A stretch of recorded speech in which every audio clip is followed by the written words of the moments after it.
안녕하십니까, 정인태입니다. 선관위 결국 수사받는다. 소쿠리 선거까지 수사하라. 네, 이 선관위 문제는 부정선거, 불법선거, 부실선거가 의혹이 나와도 이 선관위 위원장이 대법관입니다. 지역선관위 위원장이 법원장이에요. 그리고 시군구 선관위 위원장이 부장판사, 지법원장들입니다. 그래서 이건 완전히 방탄선관위입니다. 누구도 건들 수가 없어요. 이런 정황에서 지금 선관위가 또 문제가 되고 있는데, 결국에는 감사원의 감사를 거부했는데 고발이 들어간 거죠. 그래서 수사를 받게 되는 그러한 상황으로 가게 된 겁니다. 네, 서울신문 선관위 감사 거부 결국 수사받는다.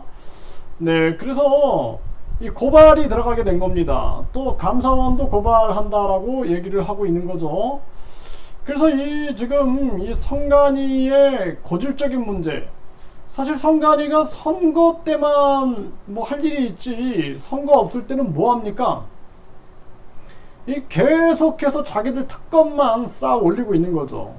이거 완전히 전수조사해야 되고 이 선관위를 해체해 버려야 됩니다. 중앙선관위를 해체하고 국민 선거관리위원회로 바꾸고, 그리고 선관위 위원장을 대법관, 지역선관위 위원장을 법원장, 그리고 시군구 선관위 위원장을 지법원장들이 맡는 이런 잘못된 구조를 완전히 바꿔버려야 돼요. 지금 국회 같은 경우에도 감사를 안 받아요. 국회 감사 받아라, 이것도 국민들이 목소리 내야 되고, 선관위도 철저하게 감사를 받게 하고, 또 감사원장은 국민이 직접 선출하고 국민이 직접 해임할 수 있는 제도를 운영해야 한다. 저는 그렇게 생각을 합니다. 이 정치권에 놀아나면 안 되는 거죠.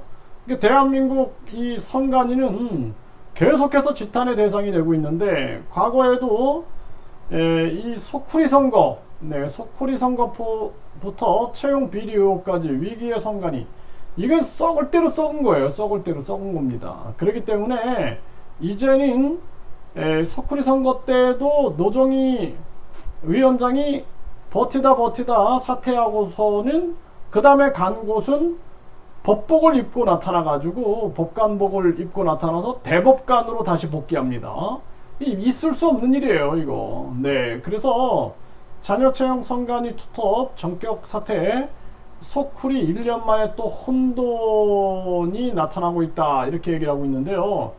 이 소쿠리 선거 이 문제도 철저하게 다시 재수사를 해야 한다, 저는 그렇게 생각을 하고요.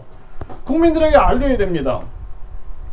선관위 위원장을 대법관이 맡고 있고, 그리고 지역선관위 위원장을 법원장, 그리고 시군구 선관위 위원장을 부장판사, 지법원장이 맡고 있는 이 구조, 부실선거, 부정선거, 불법선거가 나타나면 누가 재판을 하고 누가 이 수사를 철저하게 할 수 있겠습니까? 이게 심각한 문제가 아닐 수가 없다라는 거예요. 그래서 국민들이 아무리 부정선거, 불법선거, 부실선거 의혹을 제기하고 또 제기해도 꿈쩍도 하지 않는 겁니다. 아무리 국민들이 진실을 외쳐도 안 되는 거예요, 이거는. 그래서 우리나라는 이 법원 조직, 이거 개혁 일어나야 됩니다. 그래서 대법원장을 국민이 직접 선출하고 직접 해임할 수 있는 그러한 제도를 운영해야 된다, 저는 그렇게 보고 있습니다. 그리고 이 검찰 조직도 강력하게 개혁이 돼야 됩니다. 그래서 우리나라 같은 경우에는 지금 욕심과 이기심과 두려움, 이 세 가지가 지배하고 있어요. 욕심 때문에 권력에 줄 서고, 그리고 이기심 때문에 권력에 줄 서고, 그리고 또 두려움, 권력에 대한 두려움 때문에 또 권력에 줄 서고 하다 보니까 나라가 엉망진창이 되고 있는 것입니다. 그래서 이번에 선관위 수사를 기점으로 해서 국회에 대한 감사, 그리고 철저한 대한민국 이 시스템에 대한 확실한 혁명적 개혁이 일어나야 된다, 저는 그렇게 말씀을 드립니다.